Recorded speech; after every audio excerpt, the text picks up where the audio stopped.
राज्याच्या काही भागातील निवडणुकांना ब्रेक. काही नगर परिषदेच्या नगरपालिकेच्या निवडणुका लांबणीवर. लांबलेल्या निवडणुकांसाठी मतदान 20 डिसेंबरला.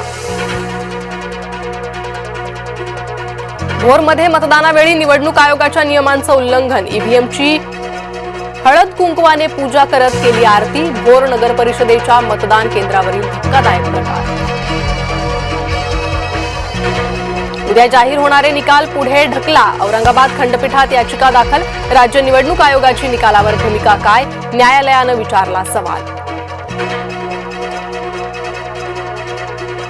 सिंधुदुर्गच्या मालवणमध्ये भाजप पदाधिकाऱ्याच्या गाडीत रोख रक्कम सापडली. निलेश राणेंनी पोलीस ठाण्यात जाऊन विचारला जाब. गुन्हा दाखल करण्याचीही मागणी.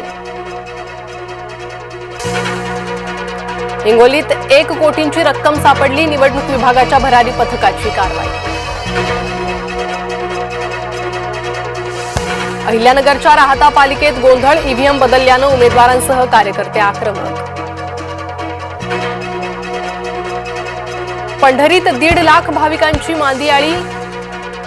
मुकदा एकादशी निमित्त मंदिरात दर्शनासाठी भक्तांची रीघ.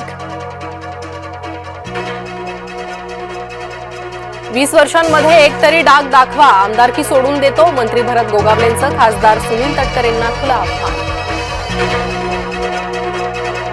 मतदानाला 1 दिवस असताना निवडणूक स्थगित करणं अयोग्य. भाजपकडून निवडणूक आयोगाला पत्र. निवडणूक आयोगाचं डोकं ठिकाण्यावर आहे का? रवींद्र धंगेकर यांची निवडणूक आयोगावर टीका. कोणी ठाण्याचा तर कोणी नागपूरचा विचार करेल. मी पुण्याचा आणि आळंदीचा विचार करेन. अजित पवारांचा शिंदे फडणवीसांवर निशाणा. घरात जाऊन फेसबुक लाईव्ह नियमात बसत नाही. निवडणूक आयोगानं निलेश राणेंना सुनावलं. दिवाळी अधिवेशनाच्या पहिल्याच दिवशी एसआयआर वरून गदारोळ. संसदेत विरोधकांची दिसली एकजूट. सरकार विरोधात इंडिया आघाडीतील घटक पक्षांचा सभात्याग. तंबाखू पान मसाल्यांवरील करासंदर्भात केंद्र सरकार नवीन विधेयक आणण्याच्या तयारीत. तंबाखू आणि संबंधित उत्पादनांवर अबकारी कर आकारण्याचा विचार. डिजिटल अटकेचा तपास आता सीबीआय करणार. गरज पडल्यास इंटरपोलचीही मदत घ्या. सुप्रीम कोर्टाचे आदेश.